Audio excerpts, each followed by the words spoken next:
the pilots, the famous Kosciuszko squadron. Yes, indeed. The Poles, they had quite a limited number of pilots. The British naturally know how it is during the Battle of Britain. They also received help from Free France, from Czechoslovak airmen and Polish flyers. So the pilots, they are a rare breed, and they do take, as we can see with this F-16 debate that has been going on in recent months, it takes quite some time to train them, and then it takes even more time for them to gain enough experience in battle to become and indeed with the modern fighter jets to actually have the infrastructure to physically support them. Yes. And then you've got to do things which we probably don't think about, but you've got to equip or the planes so that you know that they're yours and not the enemy's, and all these sorts of things, which there's a lot of work goes into it. It's not just a case of, oh yes, learn how to fly this plane and off you go. Which is why it takes so much longer, because you've got to put in place lots of components, not just the pilot and the plane, it's everything else that goes with it. Absolutely, and here it's very fortunate that Poland, Slovakia and some other NATO countries, they have access to the type of fighter jets that Ukrainian pilots are used to flying. Particularly here, I got the MiG-29 fighter jets in mind, and Poland actually sent 14. Slovakia 13. Poland still has a couple of them that could be sent as well. They just, as you mentioned, need to be stripped of either some NATO equipment that has been installed into them since, or there needs to be a green light being given by those NATO countries that have provided that equipment. Mainly I'm thinking here of various radar systems that have been, and electronic warfare systems that have been sent by the Americans. But now these Polish and Slovak MiG fighters, they can be used as a bridging solution, so to say, as the Ukrainians, unfortunately, their fighter jets, they have been flying an enormous amount of missions since the war started. This life, which was also used by the Germans during the Second World War, for example, about the Polish Air Force having been destroyed on the ground on the first day of the war, it wasn't true back then. And the Russians tried to claim something similar in the first days of the war, but it soon became apparent that Ukrainian air defenses made it possible for the Ukrainian Air Force to keep on flying missions. But they were flying on old planes that already had very many hours, and you need a lot of maintenance to take place after flying.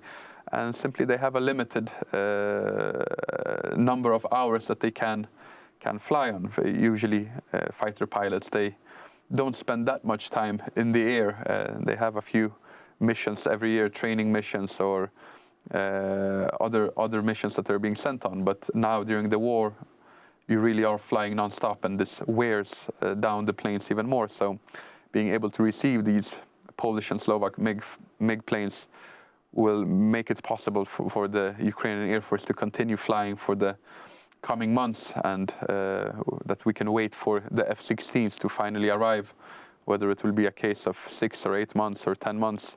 The Polish MiG-29s will certainly help to that. And the fact that Ukrainians are receiving these weapon systems, it also shows how the Ukrainians have been able to frame the war in such a way that they have convinced the Western allies that there is a path forward here.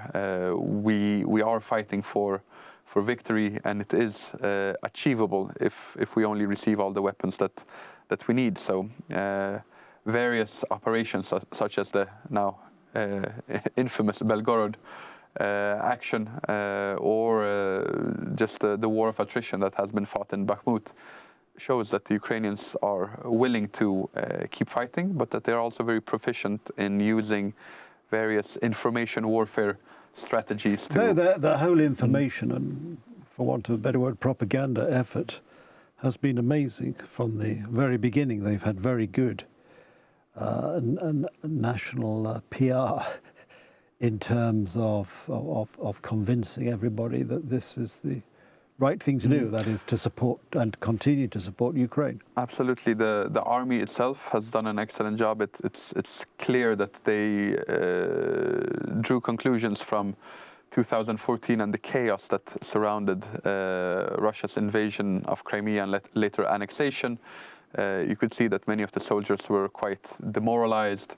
Some of them even clearly, especially in the higher echelons of the commanding structures, that they were simply loyal to Russia. And it made it more difficult to convince their Western partners that a firm response was needed against Russia back then. So I'm sure they have drafted and crafted. They have indeed, and efficient. alas, that's a good point, I think, on which to end. We must end. The clock has defeated it, but thank you, Adam. That's been very interesting. Thank you very much. There we are, a very valuable part of history, I think, these historical parallels. We can talk about them all day. Alas, we can't on this occasion, but do join us next time on Poland Daily History, where we'll have more interesting historical things to talk about. Thank you for watching.